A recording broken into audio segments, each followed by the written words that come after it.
Hai Sobat Freaks, balik lagi ke channel Berkebun bersama Eros. Sebelumnya kan kita udah membahas tuh tentang unsur-unsur kimia yang dibutuhkan oleh tanaman. Tapi baru pada bahasan unsur makro ya teman-teman. Yuk kita ulas sedikit. Unsur makro itu apa aja sih? Unsur makro itu terdiri atas 3 bagian.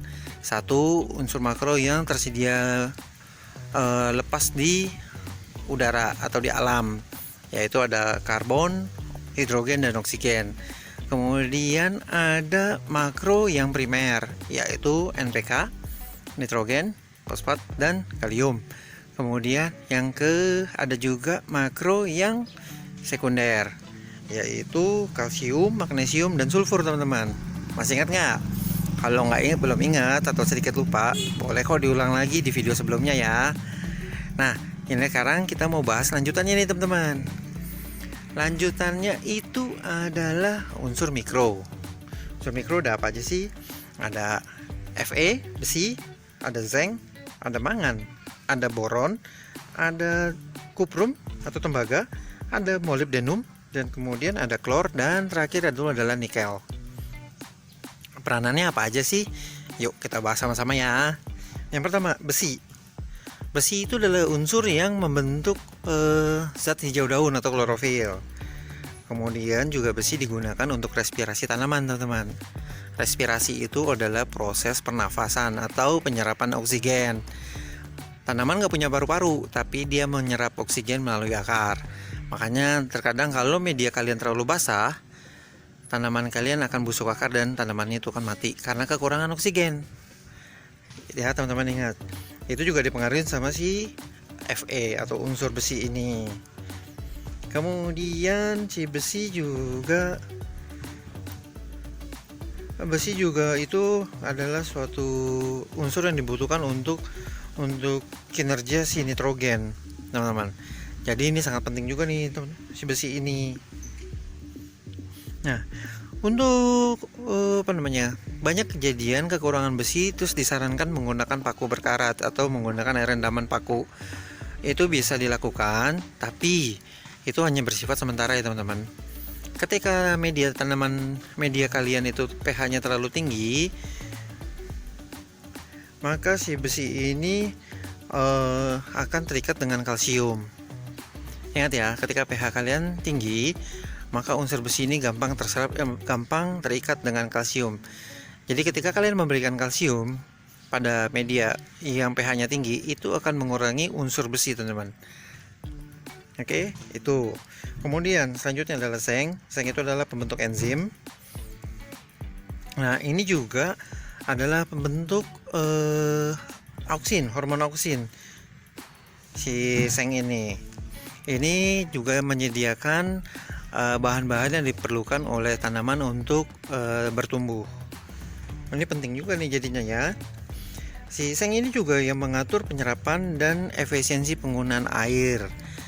Jadi sangat bahaya kalau kekurangan zinc. Walaupun sebenarnya komposisi yang dibutuhkannya hanya sedikit ya teman-teman, tapi pengaruhnya besar juga nih. Kemudian lanjut ke mangan. Mangan bukan berarti bahasa Jawa ya. Ini kimianya mangan, yaitu pendorong enzim pada tanaman. Juga dia membantu proses fotosintesa pada klorofil. Ini adalah simangan fungsinya. Kemudian besi ini sangat terikat dengan mangan. Jadi kalau misalnya tanaman kalian kekurangan mangan, maka dengan sendirinya akan terlihat seperti kekurangan besi, teman-teman. Karena berdua ini adalah sobat baik yang sangat baik. Dia itu bekerja berbarengan. Besi tidak bisa bekerja di dalam tanaman tanpa adanya mangan. Oke. Selanjutnya itu adalah boron. Boron itu berfungsi untuk pembelahan sel.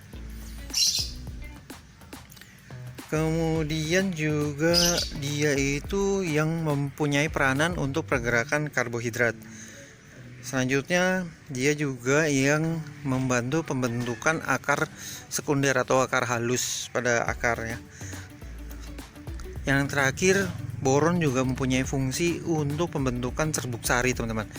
Kalau teman-teman yang pengen buahnya besar, untuk stroberi ya teman-teman, karena stroberi yang besar itu membutuhkan biji yang sangat banyak, maka teman-teman perlu meningkatkan boron dengan tujuan serbu sarinya semakin banyak. Itu ya teman-teman. Selanjutnya itu adalah kuprum atau tembaga. Ini adalah salah satu unsur yang yang membentuk enzim dan juga yang memberikan respon terhadap cahaya pada tanaman. Jadi kalau tanaman kalian mengarah pada cahaya, itulah peranan si tembaga. Selanjutnya itu adalah molybdenum. Molybdenum yaitu dia ini membantu percampuran nitrogen. Ini peranannya hanya untuk di nitrogen, tapi itu sangat penting juga. Kemudian ada klor. Klor hampir sama seperti si mangan, yaitu bukan mangan, dia ini klor ini adalah mengatur penggunaan air teman-teman. Mengatur penggunaan air itu seperti peranan si zinc, itu hampir sama peranannya, mengatur pergerakan air. Kemudian yang terakhir adalah nikel. Nikel ini adalah suatu unsur yang membantu tanaman dalam pembentukan biji. Oke. Sampai di sini udah jelas nih teman-teman. Itulah beberapa unsur yang diperlukan oleh tanaman. Jadi tergantung kalian ngaturnya. Bagaimana mau apa yang ditinggikan, apa yang mau dikejar. Itulah itulah pilihan kalian. Mau ajarnya kemana?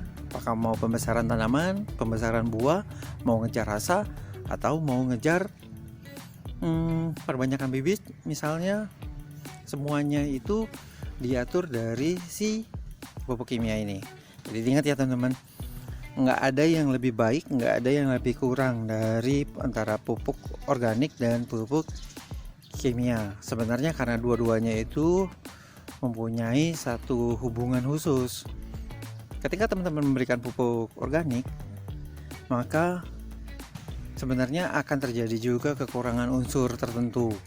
Tapi memberikan unsur pupuk kimia saja juga kekurangan unsur hara pada tanaman.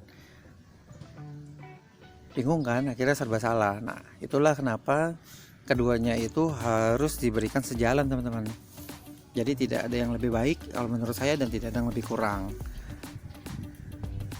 Oke, itu aja pembahasan mengenai pupuk kali ini. Ya, mudah-mudahan untuk teman-teman yang kemarin sempat mengeluhkan suara musik yang terlalu keras, sudah dapat mengerti dan lebih jelas untuk penggunaan pupuk kali ini. Oke, inilah dia fungsi-fungsi unsur yang tersedia di dalam pupuk. Hanya di sini, semoga video ini dapat membantu memberikan pengetahuan buat teman-teman semua. Oke, sampai jumpa lagi di momen lainnya dan di bahasan lainnya. Terima kasih teman-teman sudah mengikuti saya sampai untuk sejauh ini. Terima kasih.